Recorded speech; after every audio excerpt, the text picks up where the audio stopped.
Well, you know, there's a variety of different hooks around, but there's one that you don't really hear a lot written about too much now, and that's spade end hooks. So now, if you're a beginner, you can get a bit sort of muddled up. You might not even have heard of what a spade end hook is.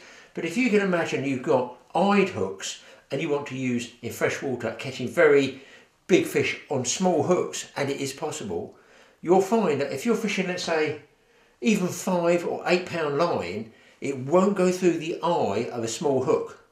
Whereas a spade end hook, you can get a whipping tool, you can whip a thick line to a small hook, strong wire, and still catch a big fish on small line. Otherwise, you're never going to be able to fish strong line. Most of the time, people would use spade end hooks with, let's say, 2 or 3 pound hook links. You can buy them in tackle shops, ready made, ready tied. Or, better still, like we did old school, we used to tie our own with a little whipping tool, which I understand you can still get, or a similar one. Go and check your local tackle shops. I'll show you how we're going to do spade end hooks and even go fishing with them. See if we can't catch them like we did old school. Not as old school as this though. That really is old school. Okay, to give you a rough idea, if you haven't seen it before, you can get hooked, let's say, with a down-turned eye, where the eye is turned down below the shank of the hook. You can get a standard J hook with an eye on the top, which is probably the normal one, or you can get a spade end hook where, I mean, this is obviously accentuated a huge amount, but basically it's that shape on the top of the hook. So let me see if I can just show you there. There is an eyed hook. If I can pick this one up. There is a spade end hook. Now I'm going to see if the camera can at least zoom in enough to show you what it's like. I'll try and turn this one over for you, just gently. There is the eyed hook, which you can see, obviously you're not going to get a thick line through. And in contrast, let's just turn that way. Hopefully you can see it. There is the spade end hook, and that's the one we're going to be using today, using a whipping tool. Okay, now this is the whipping tool. I've no idea whether you're going to see how it works. Very basic. It's about 35 years old, this one. So I'm going to try and tie this and whip this hook on that way round. I'm going to put here the hook into the jaws. It's got to be dead central. Now this is like a locking vise here. So you slide in the hook, close the vise, just to make sure it's nice and straight. Just screw the nut there, you see the nut here, screw that up tight. And then I've got my hook to nylon. I've got my nylon, I'm going to tie a hook to nylon. You want this under a bit of tension, so I'm going to put it just out the picture and I'm going to stand a box on it. And hopefully you'll be able to see that. Now, should I have a white background or not? No, see the line doesn't stand out, stands out better on this darker background. So, is that tight enough? So what I'm going to do is I'm going to put the binoculars on. You see there's a pin there and there's a pin there. I'm going to go around the top like this, okay. I'm then going to make just come over at 45 degrees, enough to close. Let's see if the camera's got that there. Close that angle down, and I'm going to whip slowly, just releasing the tag end slowly up towards the spade at the top, using what's called touching turns. And in my case, with my age, I've got 2 pairs of glasses on. Okay, I'm going to suggest that's enough. I'm going to finish here, and I'm going to bring this line back around the top of that loop there, close it, and push that bar out, but keep my finger on the nylon there all the time, okay? And then gradually draw this so I can feel the nylon sliding down here through my fingers until it just pops there. Now, I'm just going to pull that as tight as I can, and I was told by a matchman just to hold that under pressure there, and then as I release this, the nut, that will slide back through. I don't know if you can see this. It should slide right back through and pop. Let's pull the tool off. I'm pulling the tool away. There's the tag end, okay? So there is, hold it just there, my hook to nylon. I'm just going to tension that, and then what I'm going to do is this is the way I used to do it years ago, is to put my nail into the bend of the hook, put a little bit of spit there, and just tease that whipped bit down to the top of that spade there. That's perfect. And then snip it off. I'm going to snip off that tag end. This loose bit's called the tag end there. Basically you can do it. Let's get that nice and tight for you. These are so easy to tie once you get going. It's just trying to do it for a camera is really tricky. I'm just going to snip off, look. Here we go, back there. And then pull off whatever length I want to make my hook length to. Then I'm going to peel off from the spool as much length as I think I'm going to need the hook length off. And I would suggest 15 inches, 15, 18 inches, maybe a tad more. All you do then is cut it, and you can tie a single or a double overhand loop in the end. The double one is actually called the surgeon loop. It's in our section on the links you'll see is how to tie knots. And this way you're all ready to go, and you think, hang on, how on earth am I going to store this? Now the shop vault variety come like this in a little packet. It's just a few pounds. I mean, obviously it's just as cheap to buy them. Making up your own, you can do what you want. But of course on the front, I'm not going to turn this around, they don't do me any favours, and they certainly don't pay me. It's got the size of the breaking strain, the line diameter of the hook, so you know exactly what they are. But you can keep these packets, and you've already got, you're ready, I've got one left in there, you see. You've got your little cellophane sleeves to put them in, but you've got to remember, if you're making your own up, you must put your own breaking strain, a sticker on the front, so you know, you can even date them as well. But years ago, we used to use these. Don't even know if they still make them. A proper hook wallet. So all you do then, get your hook to nylon once you've tied it. It's all ready to go, this one. You put the hook into the loop. You make one loop around like that. A second loop around like that. And I just tend just to roll that just a little bit, just so it's nice and circular. And that, as you see, older one of these, can go in there, and I know that's a size 14, wait to this, to 7 pounds. I say 7 pounds, it is 3.60 kilo times 2.2 is 7 pounds plus. So there it is. All you do, hold them up to the light, you know how many's in there. This maybe holds, I don't know, a dozen or 20. Best thing to do is get yourself one of these wallets, or use the paper ones there, you know, little cellophane ones. Remark them. You can get tiny little hooks and still tie to them. I'm going to try and tie one on a size 18 here, just to show you how small a spade end goes. Now believe it or not guys, in this little packet, my god, let's get the tweezers out. They're that small. There we go. There's a nice long shank one. That is a must-add. Let's get the binoculars. I'll tell you what it is. It's called a Kendall Round 90209. It's 50 in a box like that.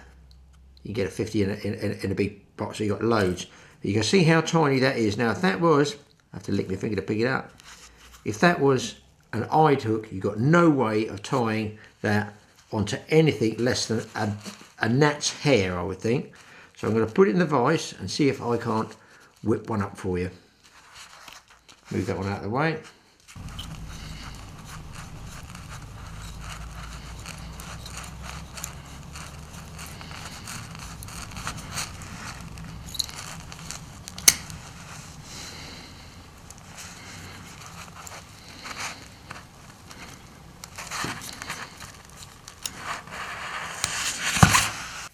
Now you should be able to see just there. In fact, what I will do, let's see if we can put a magnifying glass over it and refocus the camera. There you go, that's a size 18 hook whipped on there up to the spade, and that just shows you a spade end hook tied to heavier nylon. 7 pounds. There's no way under normal circumstances would I ever get 7 pound nylon through the eye of a size 18 hook. Even if I cut a slant on it, it's not happening. So whipping on your spade end hook using one of these tools, you can see small hook, still strong line. You can catch some good fish on it. I'm going to take you down the lake, get a swim feeder thrown out and see what comes along. My God, that hook is astronomically small. Well guys, I've got a fish hooked up on one of those hook links. Not a big fish, on the equivalent right out by that island, just fishing right across the other side over there. And it's not a roach, is it? It's definitely not a roach. But as you can see, he's digging and digging. I think they stocked it with those sort of F1 things that the matchmen like catching because they feed a lot. I'm going to get this one out from the staging. He's certainly going well. Digging too much for a roach. Anyway, see if we can get him in the net. Yeah. A small carp. But they are all gratefully accepted on a tough day. Let's put him that way. You can see him. Lovely, pretty little fish. And obviously the next cast that guy's put straight out towards my swim. Oh well, it does happen, doesn't it? Fat as a barrel, this one. Just sliding back. Beautiful. In you go. Well guys, I'm getting nothing here on the float rod, so having had that one fish out by the island is only by the fact that I'd seen the a couple of bubbles and that come up out there. Now I can't see anything with all this ripple out here. I think I'm going to put 2 feeder rods out and put them both on bobbins and punch it out that shadow line. You might be able to see it if I do this. You might be able to see the shadow line there. And I've got a feeling there might be carp just in that shadow. The water's very, very coloured. It is winter and a lovely bright sunny day. It's always going to be tough fishing with the blue sky like this. In the winter, cold water, very, very cold water. So let's wheel this one in. Let's get the match rod in. There's nothing on that, and I feel if I can feed that out there, I'll be better off getting rid of this this waggler float. Get rid of that and get a couple of feeder rods out there and bobbins. Use those hook links that I showed, and hopefully that'll entice a bite. Well guys, looks like that tactics worked. Very, very small bite. I'm hitting like 3 beeps on the buzzer. The drag up on this one, about 3 beeps on the buzzer, and second fish hooked up here. Yes sirree. I wonder if this is a wise change of actually rigging up, get rid of the float rod and rigging up the second feeder rod. I'm going to fish an open end feeder with the hook link below it and just see if we can't entice a few more fish up, because the float fishing is dire. I've no idea why. Come on out of the rushes, man. It's not even summer yet. I'd say it's another small one. But listen, the bend in the rod is telling its own story, and I expect if the gentleman sees me land this one, it will send his bait even closer to my swim. I may be wrong. I may be wrong, of course. Oh, wow. Wow, this one is going well. Might be a tad bigger. No, it's he's one of those F1 thingies. There he comes. Come to me, my beauty. In you come. Come back in here and have a little look. There is one porky fat fish. Let's give him a bit of tonic immobility. And you can just see how fat that one is. I suppose that's really why the matchmen like them. Anyway, pretty little fish. Be nice when he's about 15 pounds. Get him back. Whoo-hoo. Let's get the other rod out. Hope springs eternal with a feeder rod. So I've got my feed with a trusty ground bait, the horse feed, Bailey's number 1, and maggots in the middle, then sealed up. I'm trying to get as accurate as I can out there.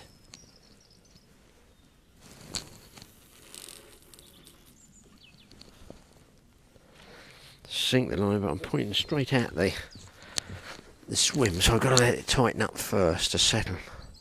And I'm actually fishing direct with the quiver tip rod, which is not how it should be fished, but listen, hey ho, 2 fish in the net can't be bad. And a quiver tip rod, wait for this, with a bottle top. on there. I'll give it one bump to stretch the feed out. So that's me done. Now let's get this other one out. Where have I done with it?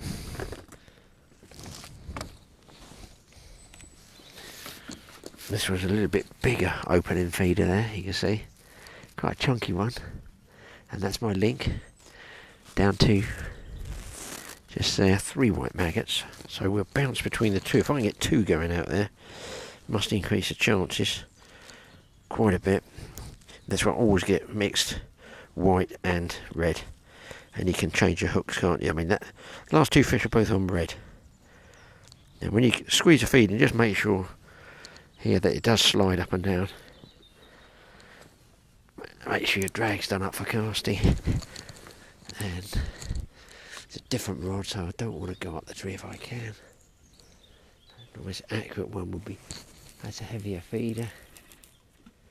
A little bit short, but shorter fish are going to find it. And of course we need now more bottle tops. Sure, we got one. Here we go. Bottle top on. In the slot. Make sure you get it in the slot so it does slide up and down like that. I'll just give it one pull. It straightens the feeder out, that's what it does. And check the drag. Well, backrest is a bit wobbly. And there we go. Sit back, relax, enjoy and hit anything that moves.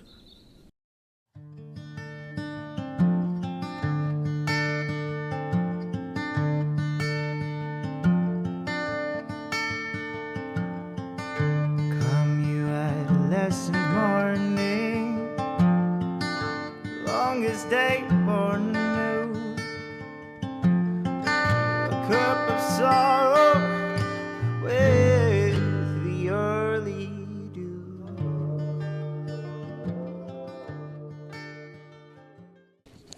Right guys, just to give you an update, I've moved from Milton Lake over there. I was going to try those hook links float fishing them for roach, big roach in Milton Lake. I can't catch them, I can't get a bite. I haven't seen any other angler get a bite there today. It's really cold rainwater that's come into the lake, and that seems to have sort of queered it all up. But you can see here, it's all still winter. Should be, well, any time now, coming on. So I am down the back of the island here, down through this way. Just got my rods in for a second and trying float fishing, and gone to double feeders, had those 3 carp, so I'm all set up. I don't think there's any point in any margin fishing, because a lot of time I used to margin fish down the side here, literally going right down, close down there where that piece is sticking out, that sort of distance. But now I'm going out by the island, right over there, as close as I can get. But the trouble is, in the winter there's no leaves on the tree, so you can't see where you're going to drop it, where there's any branches sticking out, so best to drop it short, otherwise you're going to hang up in the bushes. Anyway, that's the story. I'm going to sit here with the feeders now. At least the Canada geese have stopped. My goodness me, they were manic this morning. It's almost worth moving from Milton just to get away from them beep geese. So there you are. I've missed a couple of other runs as well. I think being cold water, I'm going to have to sit and tough this one out, but I've picked up 3 of those small carp, which is obviously better than nothing. I just wish I brought a bit more ground bait, because I hadn't banked on feeder fishing, not with 2 rods anyway.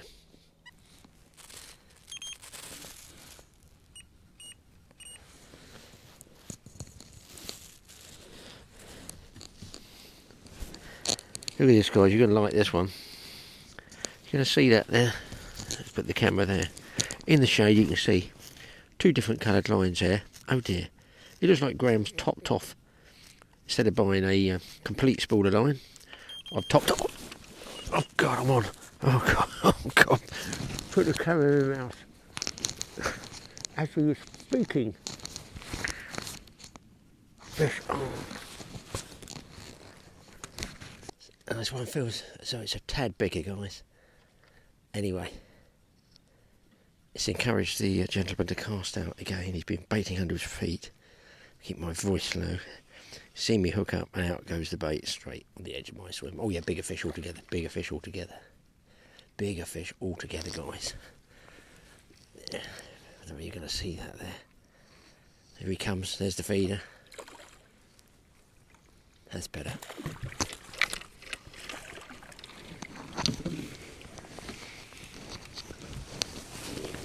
Put him straight upside down and he stops. Absolutely stops straight away there. See it? Tonic immobility. He's going to go mad when I turn him up the right way. There we go. As we saw in the Totally Awesome Fishing Show, that was worth getting out of bed for, guys. So what's actually interesting, guys, is I started up with Waggler float up on Milton. Oh dear, missed that one, sorry. I'll come back to you in a minute. As I was saying, I'm going to cast this one out in a minute. Oh no, the other one's going. The other one's just tweaking away. It might just be wind there. I'm going to do this while the wind kind of shelter this microphone. And the only reason I got lucky there is because it was flat calm when I got here. That's why Waggler fish down here, no good. And then I saw 4 bubbles just come up over there, right by the island, just there. And that's when I thought, you know, that's got to be fish. It's got to be fish. If nothing's feeding on the inside, go to where the fish are. As the saying goes, never leave feeding fish. And here comes the wind. That was going to be a problem for me, because it's going to make a problem when I cast. I might end up dropping short there. And then obviously I fed on one distance of casting, and I might miss out now. We'll soon find out. God, I'm out of breath. Had to run for the net. Here we go, bending the rod. Be very quiet. I'm going to walk backwards so I keep this one tight. Just I put the camera up on my head. I move swims to get a different angle. First cast.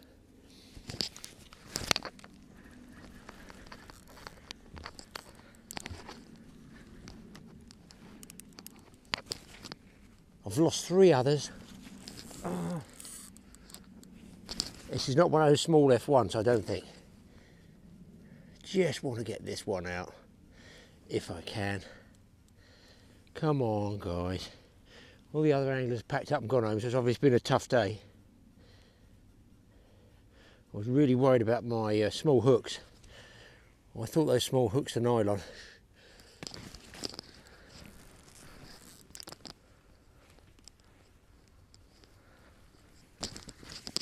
Something I'm also going to do is I've gone on to backwind as well, guys.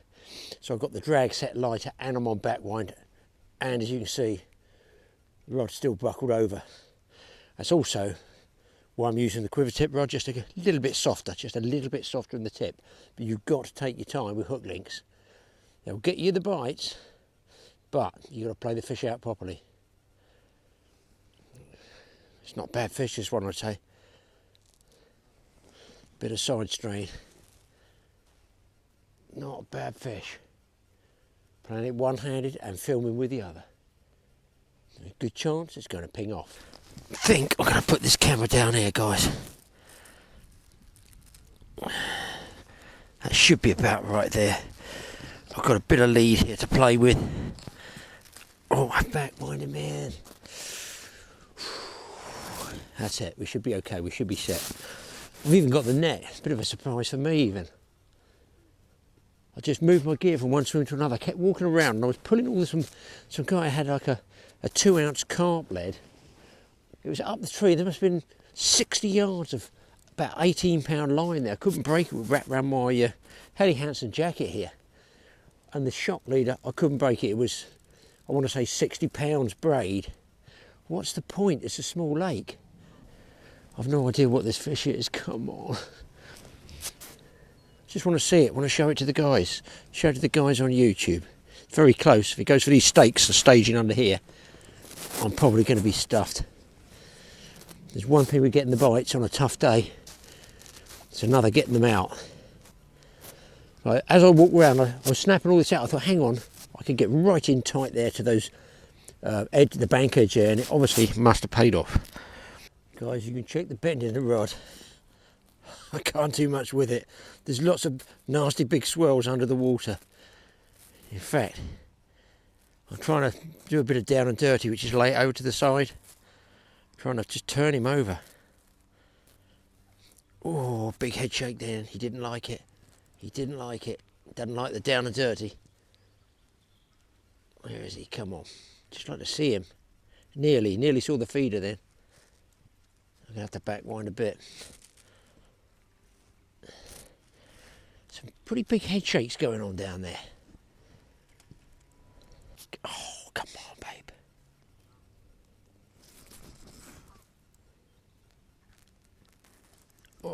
was a boil there, and there was a big boil on the surface. There's a feeder. Christ, it doesn't look a bad fish. Oh my God, big tail, big tail. What can I do? Here he comes. Oh, get in, my boy. It's a beauty. That shows you those hook links work. What a scrapper. Let's get him out, have a look at it. Just see, look, the maggots right in the corner of his mouth. Just nipped it. God. That's a good fish. That's a good fish on this light line. Let's get the mat down. Oh, goodness me.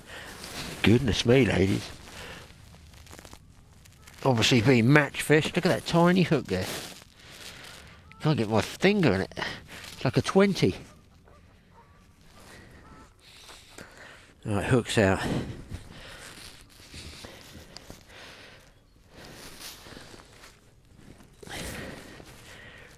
Well, there's the fish, people. A nice, big, fat, calm down, chunky mirror carp. That's a good one. Pleased with that one. Hopefully you guys can see that. He's even got red maggots in there. Wow. Beautiful. So it just goes to show you the size of fish you can catch making your own hook links. Thanks for watching a totally awesome fishing show. I'm going to get this guy back. Might even get a couple more casts in. Just showing that that works. And listen, you can make your own hook sizes, your own hook patterns. You can do all your own hook lengths, breaking strains, whatever suits your fishing or you think it does. And you can come up with goodies like this on a tough day. There we go. I'm not even going to pick him up. I'm just going to put him in with a net. Let him recover. It's cold weather. Away it goes. Straight down. Beautiful. No, I didn't, did I? I said cheerio last time? Oh, sorry about that, guys. Got tied up a bit. Nice common carp on the last cast. Red maggots down there. Just nicked in there. Very, very black one, this one. Very black, dark fish. Don't know why. Get him on the mat and unhook him. That one is not a million miles away from about 9 pounds. Let's get the camera down there. A really chunky, fat common. Actually, I think he's 9. I'd say he's... What do you think? 8.5. I'd say something like that. Very, very dark one, that one. Brilliant fish. No, I don't want to get covered in carp slime at this stage of the day. Carp number 7. As I said before, thanks for watching the Totally Awesome Show. If you think I'm going home, oh, think again, chum. Come on, you come with me. Not just the place for you. This lake. Oh, that's a nice fish. That is a good one. There we go, beautiful. And away it goes. And I nearly get electrocuted by putting the wire into the water. How stupid child, Graeme.